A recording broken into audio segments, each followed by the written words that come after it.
ilang bilyon ang dinivert na naman nila as insertion sa DPWH sapagkat yan ang kanilang cash cow. Hindi po titigilan yan ng ating mga politiko.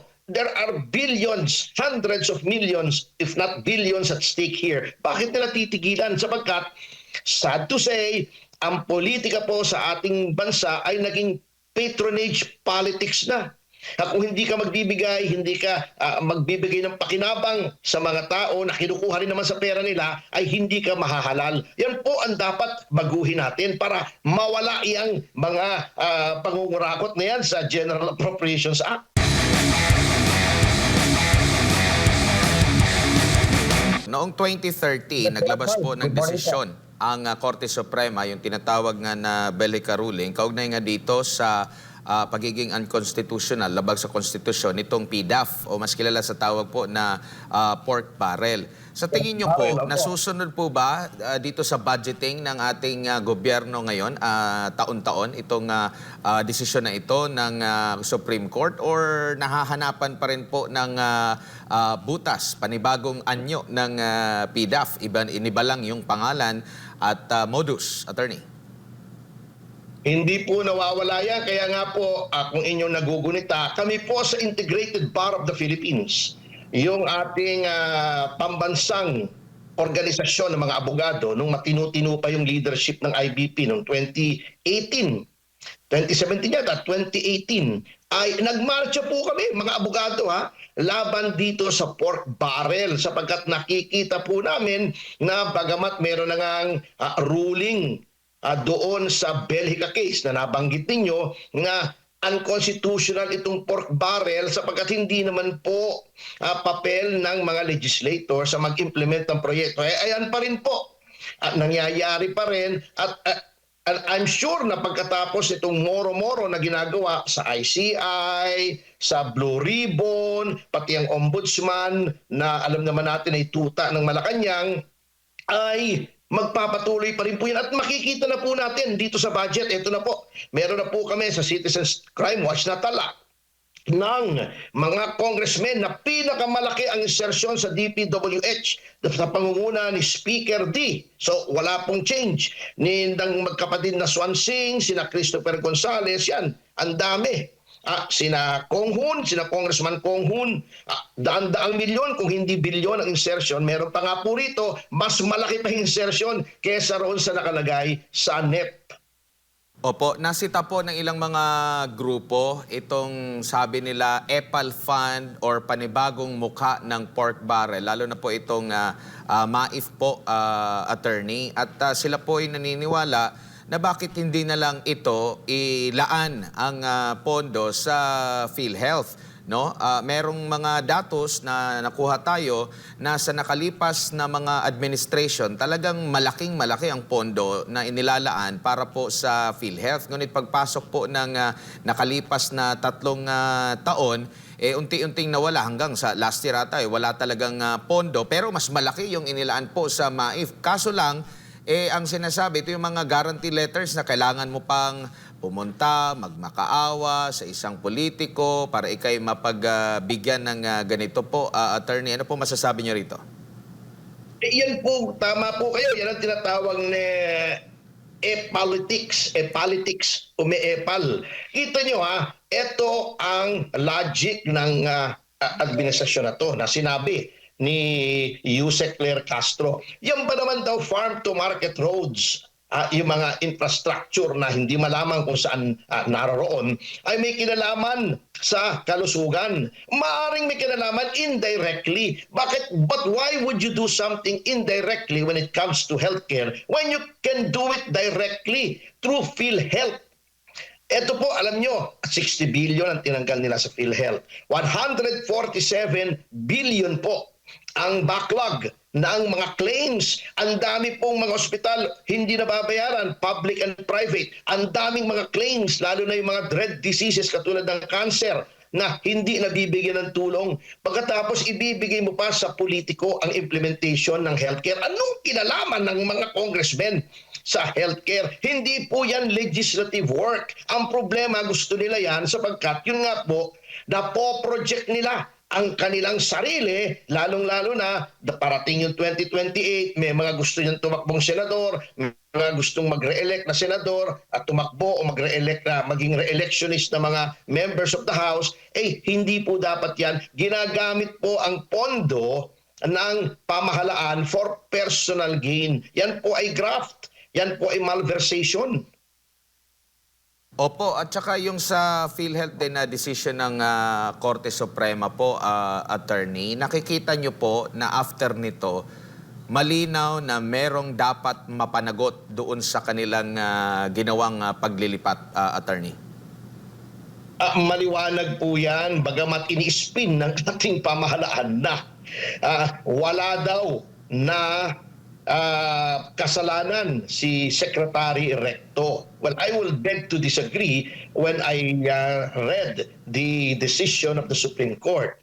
Ngunit, ang nangyayari po dyan, niloloko na naman tayo. Hindi po bang sinabi ng ating kataas-taas ang hukuman is to restore. Ibig sabihin restore, yung kinuha mo, ibalik mo.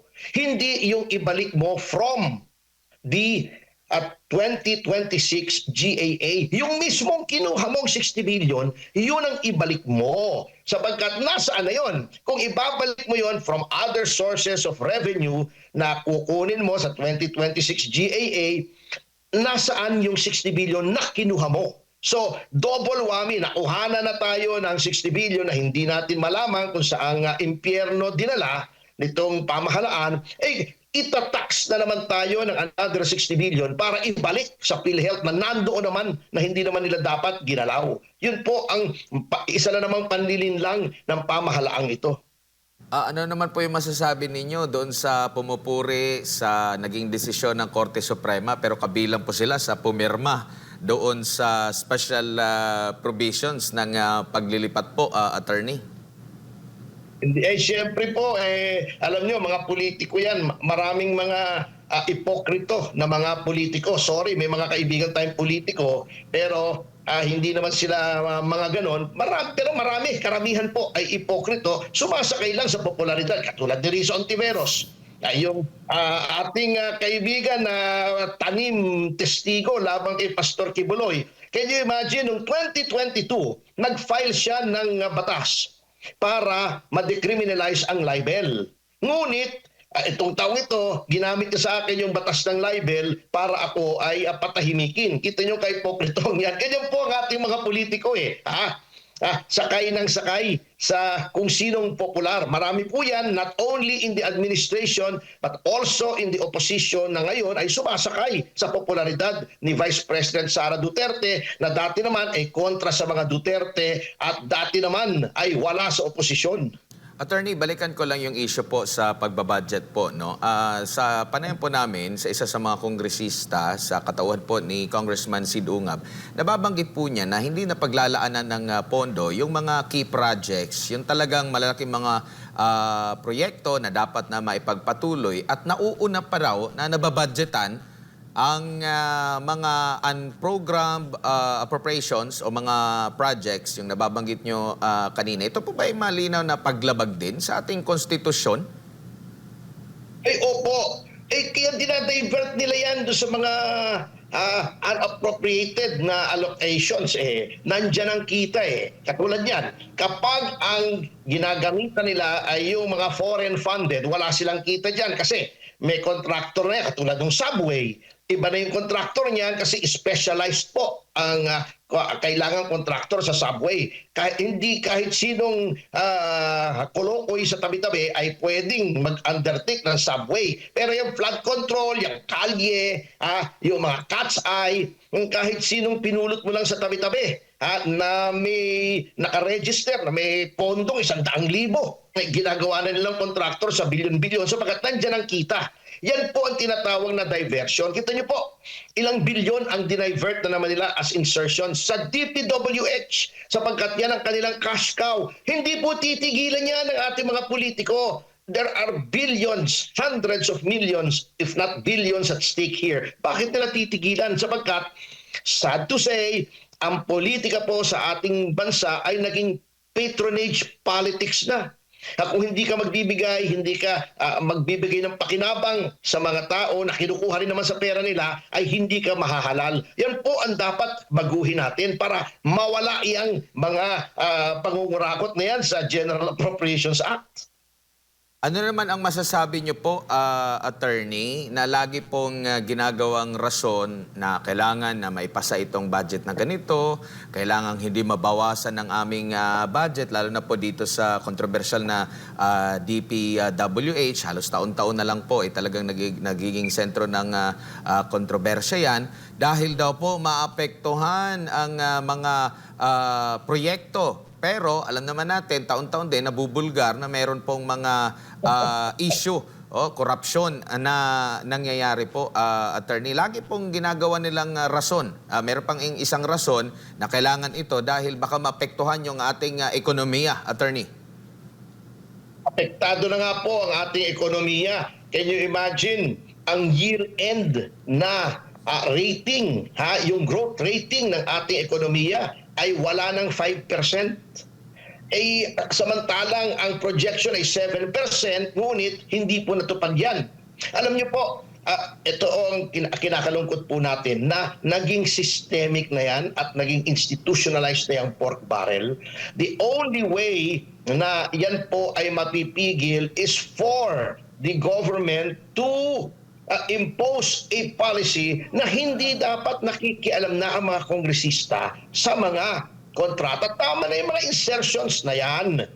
Sapagkat yan po talaga ang root o ugat ng lahat ng corruption dito sa Pilipinas.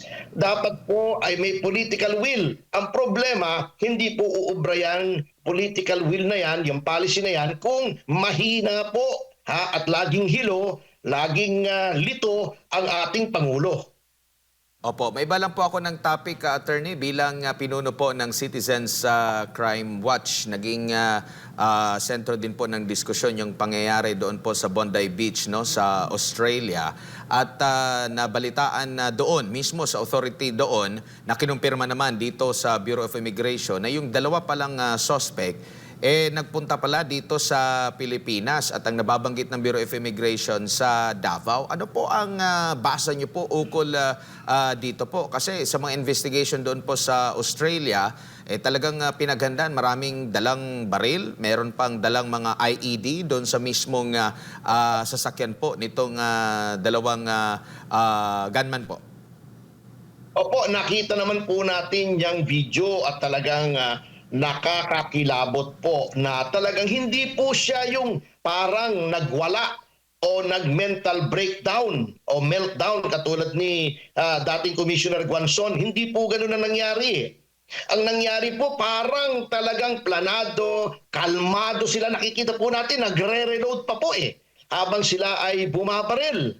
So, yan po ang problema nga sa mga ganyan. Dapat po mabuti na lamang po na hindi po bahagi ng kultura ng ating bansa na may ganyang mga nagwawala na may baril. Kaya ang nagwawala lang dito, nakikita natin, yung mga dating commissioner ng COMELEC katulad ni Guanzon, at least, salita lang. Hindi naman nakakamatay yung salita Pero po, yung issue po na bumisita rito, may dapat po bang ikabahala ang atin pong bansa during that time po, attorney? I do not see any causal link. Ano po, kasi tingin ko ang balak talaga nila doon nila gawin yung kanilang criminal activity. Hindi natin alam kung anong reason kung bakit sila bumisita rito o pumunta sa Davao. Alam nyo, baka meron na namang binabalak na link yung mga yan kaya binabanggit na naman yung Davao. Alam nyo, kapag sila ay naiipit na sa mga issue at tungkol sa gobyerno, sa ekonomiya, yung ineffectivity ng ICI, yung mga insertion, gumagawa na naman sila ng issue para ma-divert ang atensyon ng publiko. I do not see any connection po, unless na training yan dito o terorista yan. Wala naman po tayong pruweba as of now. Napakarami naman pong bumubusita rito sa ating bansa. Although, kulelat na tayo sa tourism wala pang 6 na milyon ang dumiting na turista itong taong ito sa bansa. compared to number 1, Thailand, which had 35 million tourists, and Malaysia, which had 25 million tourists. So even in tourism, may nangungulelat na tayo at mukhang mga killer na lang ang pupunta rito sa sama ng ekonomiya at sa crisis of confidence sa gobyerno.